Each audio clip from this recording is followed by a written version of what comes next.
Behind me is the European Parliament, where I've been invited to give an intervention relating to the Basic Safety Standards Directive,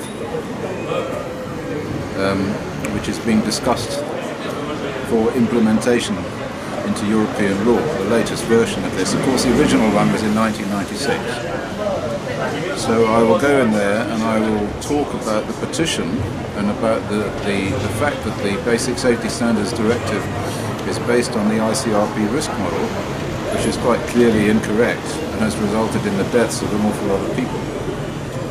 So off we go.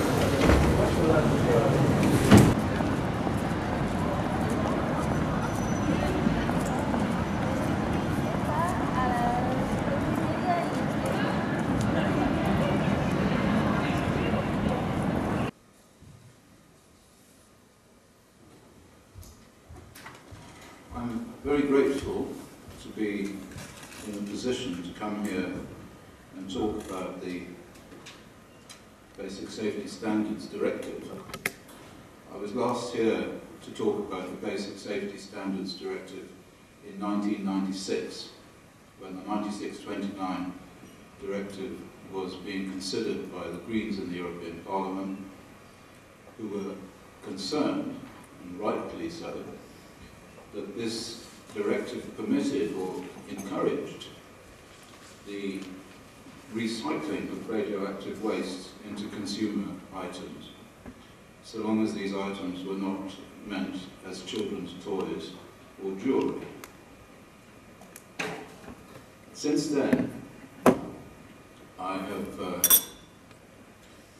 studied this issue with my colleagues in a new committee called the European Committee on Radiation Risk, which is a committee which was set up following a meeting in 1997 to discuss the issue of radiation protection here in the European Parliament in Brussels. Now, before I launch into my arguments and present my data to you, I want to start with the main point. Much has been talked about the dose limits, about the concept of a limit of 1 millisievert in a year, or the concept of 10 microsieverts from exposure to various radionuclides. But I want to start by telling you that the concept of absorbed dose is the primary problem. The concept of the millisievert, which is energy per unit mass, is a concept which is fatally flawed. It is not a scientific concept, although it is currently, and has since 1952, been the basis of all radiation risk legislation. It was, in fact, a practical concept that was adopted by the military in the 1952s, the United States military mainly, in order to justify their continuing testing of nuclear weapons. At that time, the ICRP, when it began, had two committees, Committee 1 and Committee 2. Committee 2 was chaired by Professor Carl Z. Morgan, who was extremely concerned that the idea of absorbed dose could not be properly employed to describe the effects of internal radionuclides, substances which were inhaled or absorbed into the body in various ways. So I just wanted to start with that. The concept of absorbed dose is fairly accurate and useful for examining the effects of external radiation, like radiation from CT scans, from medical exposures, from the gamma radiation from nuclear weapons, or the gamma radiation from the soil, or indeed any other source. It represents energy per unit mass, joules per kilogram. And the method gives the same dose for warming yourself in front of the fire or eating a hot coal. This is absolutely true. But for internal exposures, for example in this picture, which is from the French nuclear industry, we see an alpha particle, an actual solid, small, micron-sized particle in the lung of a rat. And this is a radiograph. So what you're seeing there are, in that little star, which is called an alpha star, you're seeing the decay of this particle, the alpha particle decays into tissue. So you can see quite clearly there that some tissue gets an enormous dose and the rest of the tissue gets no dose. And this is essentially the problem. And this is the problem that underpins all of the problems associated with the Basic Safety Standards Directive. It was introduced 16 years ago, the original Euratom BSS. And as I said, in 1996, the Greens held a workshop to discuss this. It turned out that the European Parliament has advisory role only. But what they managed to do then was to add a justification clause into the directive as it was ultimately produced. And in 1997 we had a workshop here, the Scientific Technical Options agencies outfit, called Evaluation of Criticism of the Basic Safety Standards Directive. And this is all on the internet if you want to see what happened. What we had here was Professor Alice Stewart, Professor Rosalie Bertel, myself, a few other people, and also the Scientific Secretary of the ICRP, Dr. Jack Valentin. He came also. And after the discussion, where many problems and criticisms were made of the then basic safety standards, he said a very important thing. He said that there's no reason why you should listen to the ICRP. The ICRP, he said, is an independent body. It's a charity. It has no special status. And if you want to, you can listen to any other body that has no special status. And so we thought, good, we'll start up a body that has no special status, equivalent to the ICRP. And in 1998, we formed the European Committee on Radiation Risk. And by 2003, we published an alternative risk model which dealt with this problem of internal and external radionuclides. This committee was supported by the Greens in the European Parliament originally, so it's very good here and very nice to be back here in this same arena. But it's very sad that nothing really has changed. Because despite the publication of the risk model in 2003, and as I shall explain later, various other developments, which I shall talk about, nothing has changed. The current risk model that we see, the one that we're discussing today, is almost exactly the same as the one that we had in 1997. Nothing has changed. Now, by 2009, the European Committee on Radiation Risk had acquired more than 65 expert corresponding members. These are proper scientists, I have to say, unlike the people in the ICRP and in UNSCEAR and in the IAEA, who basically are desk men. They're people who study other people's work and select pieces of it that they like and reject pieces of it that they don't like. The ECRR consists of proper scientific experts who do research on the ground, who have researched the effects of Chernobyl in the Chernobyl-affected territories, epidemiologists, radiation biologists, experts on genomic instability, which is an effect which has been discovered in the last 15 years, which essentially falsifies all of the basic ideas behind the ICRP risk model.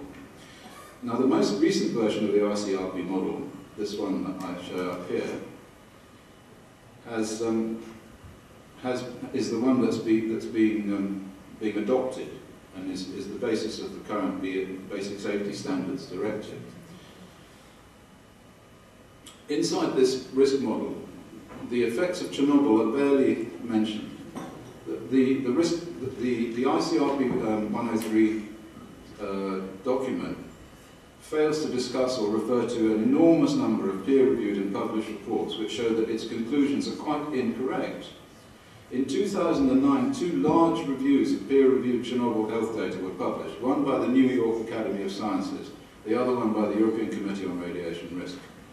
These show profound and serious radiation health effects in the ex-Soviet territories and in Europe. You can see all these on the website of the ECRR, which is up there, euradcom.org. The scientific secretary of the ICRP, whom we met in 1996 and who told us to go off and make our own committee, is Dr. Jack Valentin. Here he is. He was the senior editor of the latest report, ICRP 103 report. And in 2009, at an open meeting in Stockholm on the 22nd of April, after he had resigned, there was a discussion between him and me about the merits of the ICRP risk model with regard to internal radionuclides. This is what he said, and you can see him saying it on the internet because we videoed this discussion and it's there for everybody to see. He said that the ICRP risk model could not be used to predict the health effects of radiation exposure in human populations. You can hear him saying it. This is the model that is the basis of the Basic Safety Standards Directive, which we're now talking about adopting into the European system. He said for certain internal exposures, the errors in the model could be as high as 2 orders of magnitude. So that's between 100 and 1,000 times. Between 100 and 1,000 times. We're not talking percentages here. And he said now that he was no longer employed by the ICRP, and he said they can no longer pull my strings, he could agree that the ICRP committee and the UNSCEAR, the United Nations Radiation Committee that we've heard about here, had been wrong in not examining the evidence from the Chernobyl accident and much other evidence that showed the ICRP model to be incorrect for internal exposures. In 2009, at around the same time, we had a conference in Lesbos, on the Greek island of Lesbos. It's the 3rd international conference of the ECRR. And more than a significant number of eminent radiation biologists and epidemiologists came to this conference and discussed at this conference the serious inadequacy of the ICRP model. And at the conference, they created and signed a declaration calling for national and international agencies to abandon this model as a matter of urgency. And here's some of the scientists. Here's Professor Sophie Sawada. Professor Carmel Mothersill is the world authority on genomic radiation instability. Professor Yablokov was an expert who was an advisor on radiation to the president of the Soviet Union, Gorbachev, and then to Yeltsin after that. There's some very eminent people here. I won't go through all of them. Now the Lesbos statement, which they made, the declaration, can be found on the Euradcom website, but here's what it says. It says, whereas the ICRP risk model is used worldwide by federal, state and government bodies, and whereas the Chernobyl accident has provided the most important opportunity to discover the yields of serious ill health following exposure to fission products, and by common consent the ICRP risk model cannot be validly applied to post-accident exposures, nor to internal radionuclide material, and whereas the ICRP risk model was developed before the discovery of DNA structure, and that certain radionuclides have chemical affinities for DNA, so we're talking about substances like uranium, which bind very strongly to DNA, so they target the actual target which produces the cancer. So it's not a uniform exposure over the body, it's like a little missile that goes into the body and goes for the DNA and sticks on it. We, the undersigned, assert that the ICRP risk coefficients are out of date and their use leads to risks being significantly underestimated. We also assert that the yield of non-cancer illnesses from radiation is significant, because what genomic instability tells us is that cancer is not the only outcome of radiation exposure. Radiation exposure causes every single illness and problem associated with health to human beings to increase in severity. And one of the main areas where this is so is in heart disease. So in the affected territories of the Chernobyl accident in Belarus, the rates of heart disease rocketed. People are dying of heart attacks before they can die of cancer. So if we're looking for some increase in cancer after a major nuclear accident like Chernobyl or like Fukushima, we need to be very careful.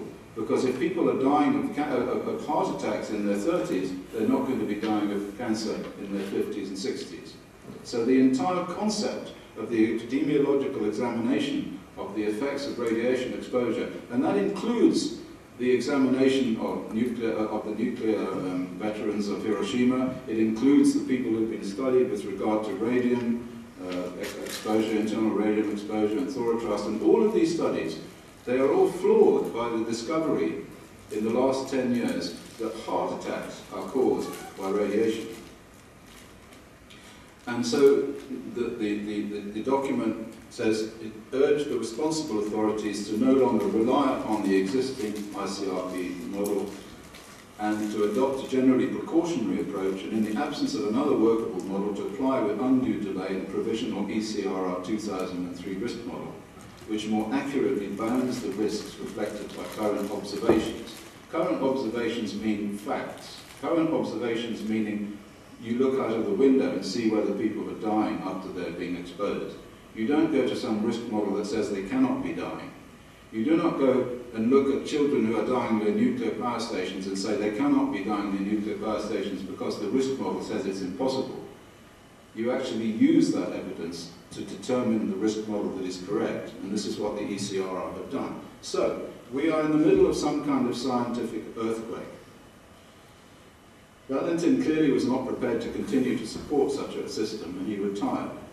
However, the ICRP model allows and underpins all of these radiation exposure situations. The nuclear energy fuel cycle, mining to licensed discharges to waste storage, military reactors, depleted uranium weapons, use in Iraq and Afghanistan and the Balkans, uranium mining, nuclear weapons testing, fertilizer uranium, prosthetic materials, nuclear medicine, and finally, of course, why we're all here, the Basic Safety Standards Directive of the European Union.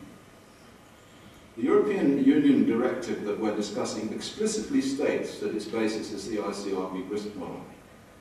But because the 1996-29 version was a Euratom Treaty directive, the European Parliament has no powers.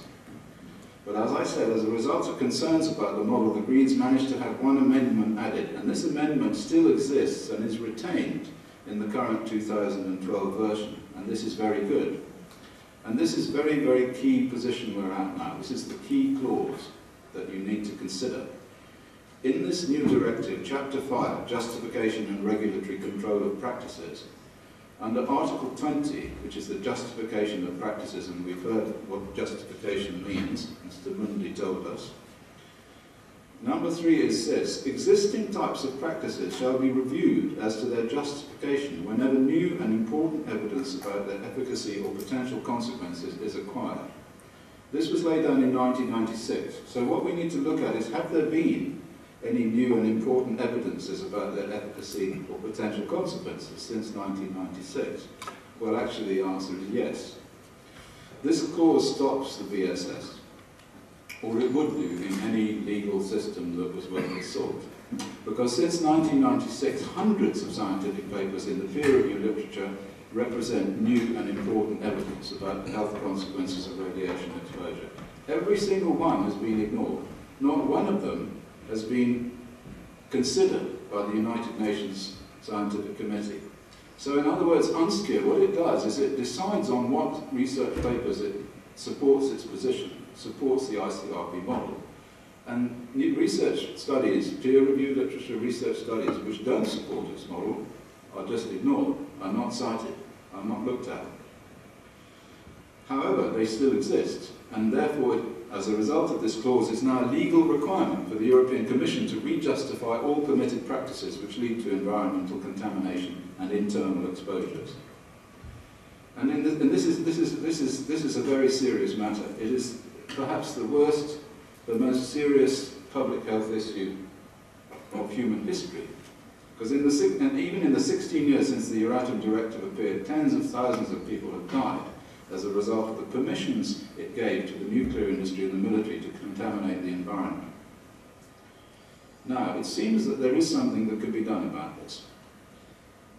Any citizen of the European Union or resident in a member state may individually or in association with others submit a petition to the European Parliament on a subject which comes within the European Union's fields of activity and which affects them directly.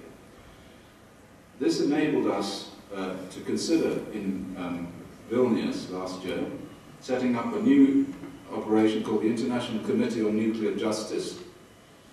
And the first action of this committee in Lithuania was to draft a petition to be sent by European Community citizens to the Petitions Committee of the European Parliament. And they began to use this petition and send it into the European Parliament at the end of last year, between about July and October.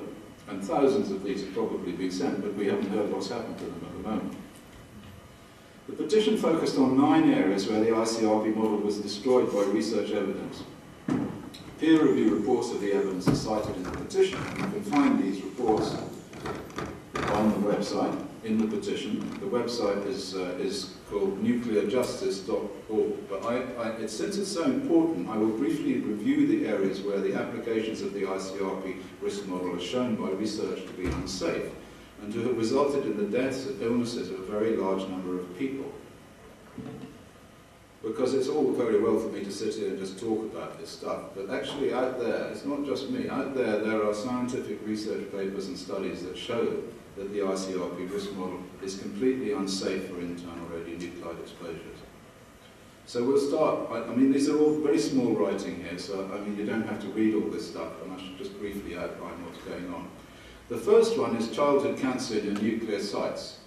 Most people will know that in all studies of nuclear sites, and in particularly in the 2007 study by the German Childhood Cancer Registry, there have been shown to be excesses in child leukemia in children who are living within 5 kilometers of the nuclear site.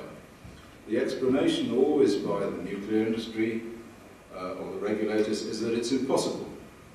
The doses are too small, they say. And of course the doses are too small on the basis of the kind of external risk model. But the doses are not too small on the basis of the kind of exposure to the kind of substances which are released from these nuclear sites. There have been increases in child leukemia in nearly all the sites that have been examined. The reprocessing sites at Sellafield, where this first started, in Dunray, which is another reprocessing site, La Hague in France, near the Atomic Weapons Establishment in Aldermaston, I did that one.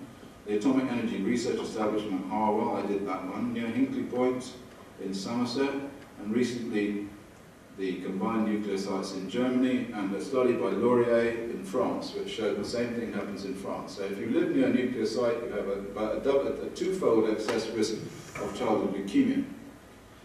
Now, for that to happen at the sorts of doses that they could possibly have got, based on the idea of absorbed dose, the error in the ICRP risk model is probably upwards of 500-fold. So in other words, it's completely wrong. Now this sounds like an amazing number, but it's not an amazing number if you consider the concept of internal and external, of local dose and dose to the entire body that I was talking about earlier. But the second thing, and this is absolutely unequivocal, is that in all of the countries studied after Chernobyl, there were 5 different studies from different countries. They showed a statistically significant increase in infant leukemia in all of these countries, in children who were in the womb at the time of the Chernobyl accident. Now, whereas you might say that in nuclear site leukemia clusters there might be some other problem, it might be some chemical that the nuclear industry is using, it could be population mixing, all of these things have been suggested, some rare virus that happens to be near nuclear sites, but you cannot bring these conclusions out for internal radiation from Chernobyl in the womb. There's only one thing that happened to these children who were in the womb at the time of the Chernobyl accident, is they got radiation from their mother, in the bodies of the mother, and so it must be the radiation that causes the increase in leukemia. And if you look at the ICRP model predictions for those sorts of doses, you find first of all that the dose response is not linear. You find that it goes up very sharply and then it comes down again, because the children, of course, at a certain point they die, so you can't get leukemia if you're dead. And then it goes up again later on. Using this ICRP model, the error is upwards of a 1,000-fold. 3. Cancer following Chernobyl in northern Sweden. A study by Martin Tondell looked at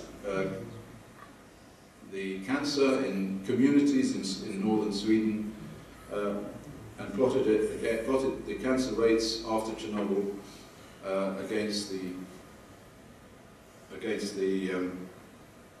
cesium-137 contamination. He found an 11% increase in cancer for every 100 kilobecquerels per square meter, and that shows almost a 500-fold error in the ICRP risk model. A study by my colleague Hagen Scherb showed that his human sex ratio at birth is changed by low doses of internal fission products, and he said as a result of his calculations that this involves the death of millions of babies in utero as a result of these effects, which is found after atmospheric bomb testing, Chernobyl, and also in nuclear facilities.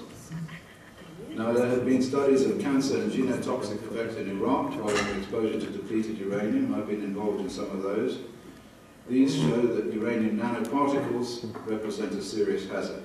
This is not incorporated into the Basic Safety Standards Directive. And indeed, a recent paper by Irina Guseva-Kanu, working for the French nuclear industry, shows that in her studies of uranium workers in France, there was a very high level of both heart disease and leukemia and lymphoma associated with exposure to uranium. And this shows that the effect, this shows an error in the ICRP risk model of 2,300 times. Then we have cancer, leukemia, and lymphoma. Yes, this is the one, Khan just talked about that, French nuclear workers, okay.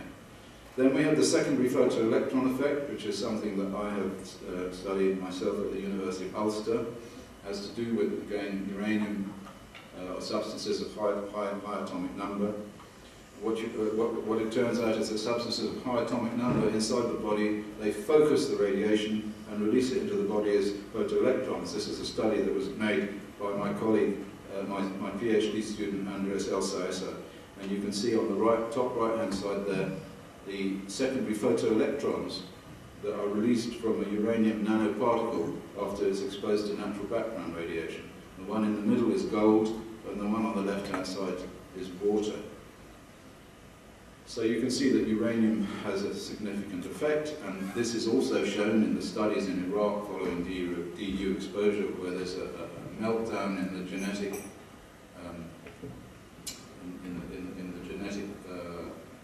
base, the genome of the population. The women there are having very high levels of congenital malformations in their children. There's an enormously high level of cancer, enormously high level of leukemia. All of these studies are in the peer-reviewed literature. All of these studies are ignored by the United Nations. All of these studies are ignored by ICRP. And then, of course, we come to Chernobyl. The effects of the Chernobyl accident have been reported in the Russian language peer-reviewed literature since 1996. So that is to say, they are new and important evidence, but they have been largely ignored by the ICRP, and the United Nations and the IAEA say that there are no effects except a few firemen who were exposed to very high levels of radiation. So these data taken together, and they're all there in the petition. So if you want to see them and the references and everything, they're all on the website of the petition. They're in the petition that was sent to the European Parliament. And these together destroy the validity of the BSS directive because it destroys the validity of the ICRP risk model. The ICRP risk model is dead in the water. There's no question about that. And the only way that it continues to survive is because of this battle between authority and fact. So what happens is you bring a fact along, and authority says, we're not going to look at this fact. This is how it works. And the nearest thing to that is Galileo. Because Galileo brought along certain facts to the Inquisition. He said, look, you know, they're the moons of Jupiter. If you look at the play by Bertolt Brecht, there's a scene there where the Inquisitors say, your telescope must be a very strange device if it shows something that cannot exist. And so Galileo had to recant, otherwise he would have been burned at the stake. But we don't have to recant, because we can show these facts to the authority of the European Commission. And because it is incorporated into the legal structure of the earlier BSS directive, thanks to the Greens, thanks to the Magic Amendment, they must legally do something. They must re-justify all practices on the basis of new and important evidence. This is a human rights issue, and it can be addressed as such. So even under the European Union human rights legislation, citizens have an absolute right to influence decisions which affect the contamination of their environment. And here are some of the statements. Man has a fundamental right to freedom, equality, and adequate conditions of life in an environment of equality that permits a life of dignity and well-being. And he bears a solemn responsibility to protect and improve the environment for present and future generations. And there's a whole raft of these things. These wonderful human rights documents exist all over the place, and everybody ignores them. They're just pushed to one side. But they can be used. Here's the UN resolution. Here's the Aarhus Convention. Every person has a right to live in an environment adequate for his or her health and well-being, and the duty, both individual and in association with others, to protect and improve the environment for the benefit of present and future generations. Citizens must have access to justice in environmental matters. Now, I don't know how much time I've got because I tend to go on and on and on, so you have to tell me when to stop. So give me another 3 minutes just to kind of finish off, all right, okay? Because I can never kind of work out how long these things take. I just put down my message and then deliver it. But I think my message has been more or less delivered now. I was going to talk about some examples of contamination. The one that is nearest to my heart at the minute, because I live in Latvia, is the contamination of the Baltic Sea, which is the most radioactive sea in the world. And this map shows studies, shows a HELCOM study, this is all peer-reviewed stuff, showing that the levels of cesium in the Baltic Sea are 50,000 becquerels per square metre. And there are various effects of this. I mean, I've done a study of breast cancer near the sea in Stockholm, in Sweden, and it shows that after Chernobyl there were increases in breast cancer near the sea, in all of the communities near the sea, but in the communities further away from the sea, breast cancer rates actually fell. And there are a couple of other concerns I'll just finish off with. The first of all is that the BSS is administered either solely by the European Employment Directorate or jointly between the Employment and Environmental Health Directorate. Now, it seems to me that this is a public health matter. It should not primarily concern the Employment Directorate. It should be a matter for the Public Health Directorate. So I don't see why the Employment Directorate has such a major role in this affair. And secondly, the BSS aims to effectively abolish the concept of a collective dose, which enables the calculation of the cancer yield in exposure to large populations. Why? Well, the answer is obvious, because they don't want to scare people. So this is what I said about Galileo. What we have here is we have a situation where observational facts are pitted against authority. So authority comes and says, childhood leukemia in nuclear sites? It is impossible. I am authority. I tell you it is wrong. This is the situation. And we say, all of these people are dying in Iraq as a result of depleted uranium exposure. Authority says, it is not possible because the doses are too low. This must be changed. And the way to change it is to take the democratic power away from the Euratom people and put them in the parliament. And so it cannot be approved. The BSS directive cannot be approved, and the Parliament must demand rejustification of all practices under Article 20. Thank you very much.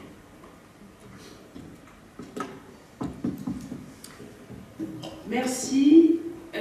On va ouvrir le débat, mais avant, moi alors, en tant que co-rapporteur, moi je voulais vous soumettre quand même des questions à tous. On a eu l'intervention de Chris Busby qui remet en question le modèle en disant il y a quand même une arnaque scientifique où on ne tient pas compte des nouvelles données scientifiques, que ça soit...